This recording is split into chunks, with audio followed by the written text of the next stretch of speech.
Hey guys, welcome back to the land of books and their movie adaptations. As of today, I am over 300 subscribers, which is awesome. And this will be my 200th video. And guess what? It's gonna hurt my feelings. I don't want to do it because it is Pet Sematary, Stephen King's story about the price of playing God, as well as being unable and or unwilling to let go. And if you know me personally or have seen enough of my videos, you know that for me, anything with babies getting killed is a no-fly zone, but the show must go on. So, Pet Sematary. And I'm only going with the original movie from 1989 because from what I can gather from IMDb, the 2019 remake is boring and they zombify the wrong kid. Anyway, so back to the book and the 89 movie. They start off the same. The Creed family just flown in from Chicago, and boy, are their arms tired. Other than that, they become instant friends with their new neighbor, and everything looks like it's going to be all right. They survey their new digs and see a pet cemetery not too far from their backyard. And what throws me here is, maybe I'm too literal, but the title of the book and the movie are Pet Sematary. But the pet cemetery in the book barely enters into the story. Nothing that was reanimated as an evil zombie went into that pet cemetery. They all went and came back from the Micmac burial ground behind it.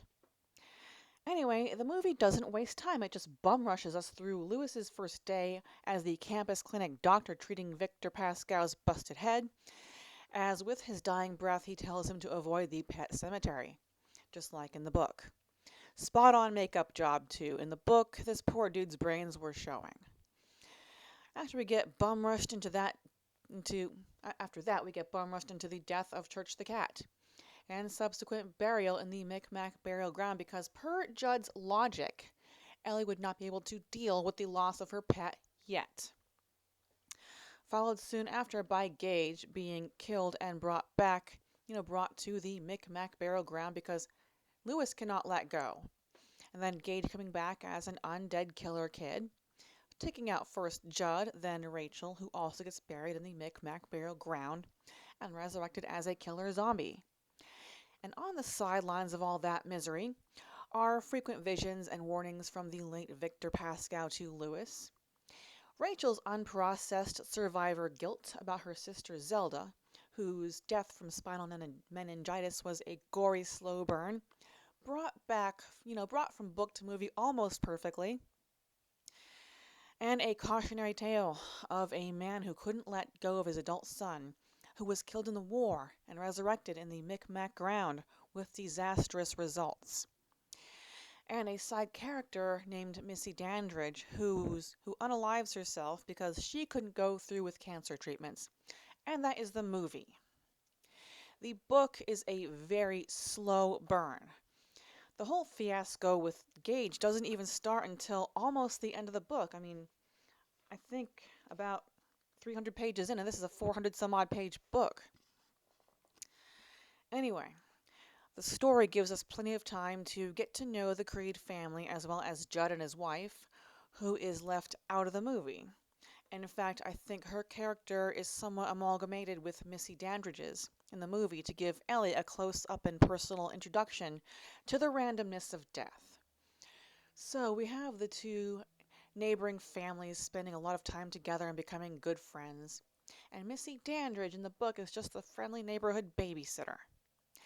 It is when Judd's wife Norma has a sudden heart attack that Lewis saves her from that Judd returns the favor by helping Lewis bury Church in the Micmac burial ground to keep his death a secret from Ellie. And the book describes how the resurrected cat still behaved like a cat, but was clumsy, ungainly, smelled awful, and was repulsive to the touch.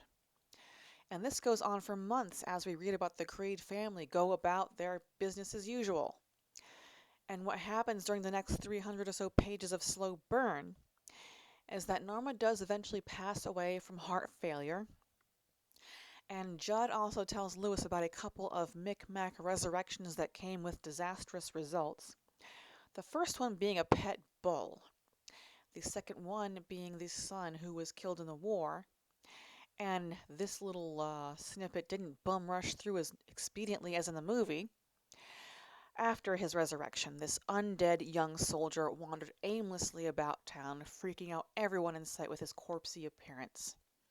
And when he actually spoke, he told secrets no one, especially him, could not have possibly known. And that was it. The man shot his undead son re-dead, started a fire in his house, then offed himself and went down in a Viking funeral. There is also less depressing details as the holidays come and go. Then the fateful day when Gage is killed, and the details are excruciating. That semi-truck dragged him on impact. And there's even more time slow burned as Lewis is processing this. The movie makes it look like he made a snap decision to put him in the Micmac ground. In the book, he thought long and hard about it and decided on treating it like an experiment that he could just dispose of if it failed. In his thought process, he didn't think, he kind of rationalized that, Church the cat wasn't too worse for the wear. Yeah, he was cold, clammy, and he reeked, but outside of that, he was same old Church. He assumed the same thing would be with little Gage.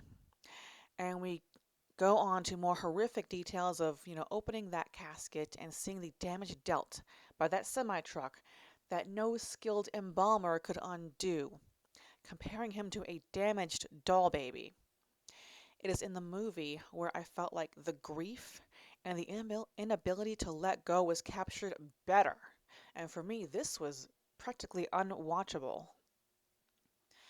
And now, the book and the movie come back together as while Rachel is rushing home with a bad feeling nagging at her, played expertly by Victor Pascoe in the movie, that the undead Gage has returned and first sets his sights on Lewis's medical bag, getting his tiny undead hands on a scalpel and going for Judd.